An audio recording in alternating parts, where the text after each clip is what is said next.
Assalamualaikum warahmatullahi wabarakatuh. Hari ini saya akan membahas tentang latar belakang atau bab 1 dalam skripsi atau tugas akhir lainnya. Yang pertama, isi dari bab 1 adalah subnya berisi latar belakang. Kemudian ada lagi sistematika yang tertulis identifikasi masalah, ada batasan masalah, dan juga ada rumusan masalah yang terpenting, serta tujuan penelitian dan manfaat penelitian. Nah, tadi berangkat dari beberapa pertanyaan dari teman-teman, saya akan menjawab satu-satu. Saya akan menjawab satu-satu terkait pertanyaan. Ada pertanyaan, Ibu izin bertanya, berarti dalam menentukan judul itu harus disesuaikan dulu sama rumusan masalahnya atau bagaimana? Oke, betul. Jadi kita menentukan judul ketika kita sudah punya judul itu berangkat dari masalah gitu. Berangkat dari permasalahan apa di lapangan sehingga kita menentukan judulnya, baru kemudian kita membuat rumusan masalahnya. Nah, pertanyaan dari Nurfadilatul Maula, bagaimana cara membuat rumusan masalah yang baik agar korelasi atau ada korelasi dan sesuai dengan judulnya? Oke, kita lihat judul di contoh dari skripsi ini. Judulnya adalah pengaruh model pembelajaran Number Head Together atau NHT berbantuan media buku pop-up terhadap hasil belajar akidah akhlak materi apa di MI apa, seperti itu. Sehingga kalau kita tahu variabel X-nya adalah pengaruh model pembelajaran NHT berbantuan media buku pop-up, itu sebenarnya ada dua ya, bertumpuk variabel X-nya. Kemudian terhadap hasil belajar akidah akhlak. Nah, ini adalah variabel Y-nya. Sekilas kalau kita lihat judulnya bagaimana pengaruh, judulnya pengaruh, maka rumusan masalahnya bisa kita tulis. Yang pertama tentu dia akan menanyakan bagaimana pengaruh, kemudian bagaimana hasil belajarnya. Variabel yang pertama kita lihat adalah bagaimana variabel X-nya, yaitu bagaimana pengaruhnya. Yang ini berarti dia pendekatan kuantitatif. Kemudian bagaimana hasil belajarnya dari menggunakan NHT berbantuan media buku pop-up itu. Nah, ini juga masih kuantitatif.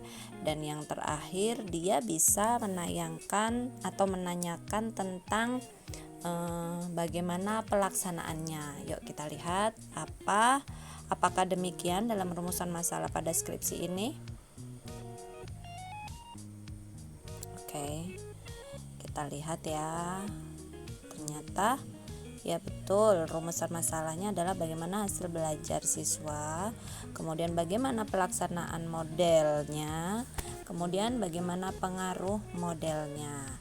Nah, rumusan masalah ini biasanya akan terjawab, akan saling berkorelasi dengan tujuan penelitian. Nah, ini ketika rumusan masalahnya bagaimana hasil belajar, maka di tujuan penelitian yang pertama juga sesuai dengan rumusan masalah yang pertama. Begitu juga seterusnya secara hierarkis atau secara berurutan ya.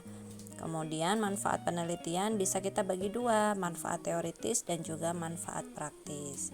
Manfaat praktis itu bagi subjek yang sudah kita lakukan penelitian, baik itu bagi siswa, bagi gurunya, bagi sekolahnya, dan bagi kita sendiri atau bagi peneliti yang lainnya gitu. Kemudian sebelum ke rumusan masalah yang tadi, saya akan menjelaskan bahwa latar belakang ini menjadi penting ya. Yang bertanya berarti bagian dari deskripsi data itu mengenai data sekolah yang kita teliti Bu, dalam latar belakang kan maksudnya ya. Oke, betul. Jadi ada dua, dalam latar belakang itu ada state of the art namanya. Jadi pernyataan-pernyataan kita baik itu itu yang secara teoritis kita dapatkan sesuai dengan buku panduan atau buku yang menjadi rujukan kita, atau juga jurnal-jurnal yang menjadi rujukan kita, yaitu penelitian terdahulu yang bisa kita ambil dari jurnal-jurnal atau riset-riset sebelumnya.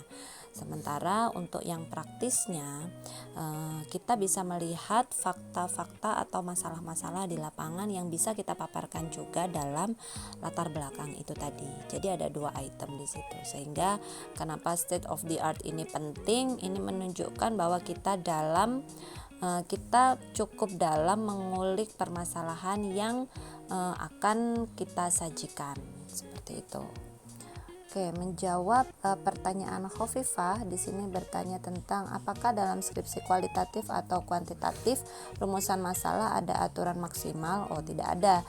Jadi sedalam apa rumusan masalah itu atau berapa poinnya itu tergantung pada kedalaman masing-masing peneliti. Misalkan peneliti punya variabel X dan Y seperti tadi gitu ya, misalkan dia ingin 3 saja gitu maka boleh, atau ingin 2 saja juga boleh. Yang penting menjawab dari judul yang tertuang atau permasalahan yang dikemukakan.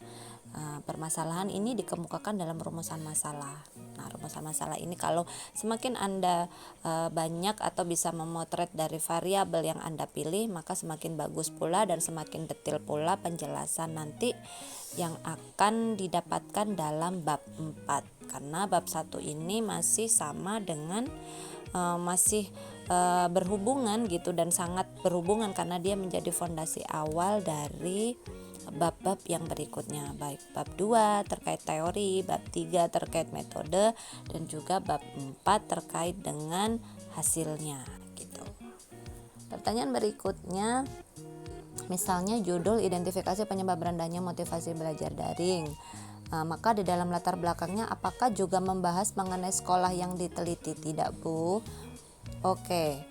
Pembahasan mengenai sekolah yang diteliti atau tidak itu bisa kita tuangkan dalam bab 4 hasil gitu ya, bab sekilas atau profil sekolah yang kita teliti. Nah, itu baru kita tuliskan secara singkat atau sekilas pada bab 4 seperti ini. Pada bab 4 sekilas saja, tidak perlu terlalu panjang.